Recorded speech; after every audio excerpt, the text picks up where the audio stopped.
Ko'pchilik bor uyini oldiram. Uydagilarim Sababchi narx aralashmagan, tushundingmi? Keldi bu. qancha bo'libdi aka? 197 ming. 197 ming.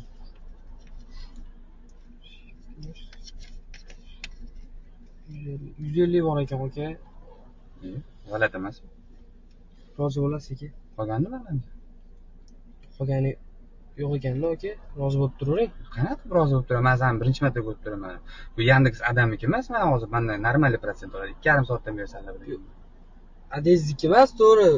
Rozi bo'lib turing. Keyin safar rozi bo'lamasan. Puling bo'lmasa nima qilasan? Taksida yuribkan. Yerdim ol, aka, ko'rish. Taksida borib avtobusda qaytmaysan, bo'lmasa men tirikchiligim shundan, tushunmaysanmi?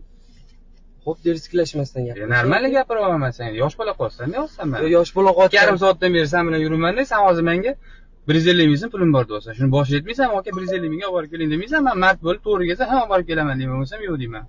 Prosta hozir narsa oldik, shunga yetmay qoldi, aka. Xo'p, uyingni olib bering, ko'pchilik bor uyingni oldiram dedi. Uydagilarim sababchi narx aralashmagan, tushundingmi? Sababchi aralashmagan. Men bu bilan gapiraman. Men bu bilan gaplashyapman. So'kinmasdan gaplash. Nima farqi bor? So'kinaman, so'kinmayman. Asab amal chiqarib yubordilar endi. So'kinmasdan gaplash. Davay pulni ber, davay sumka. Nimaga beraman? 150 ming bor faqat, aka. Yo, mendan protsent oladi, bilasanmi? Hozir men 50 mingdan oshib protsent to'lab qo'ydim hozir yana. Bizga farqi yo'q. 150 bor, boshqasi yo'q. Sababchi aralashma deyapman senga. Sababchi aralashmang. Men bu bilan olasizmi yo'qmi? Yo'q, olmayman, davay soqqani ber. Yo'q, qatdan beraman. Tushib ketaver, nima qilasan? Tushna xusul kompyuteringga qo'ya olasan ikkalovingdan.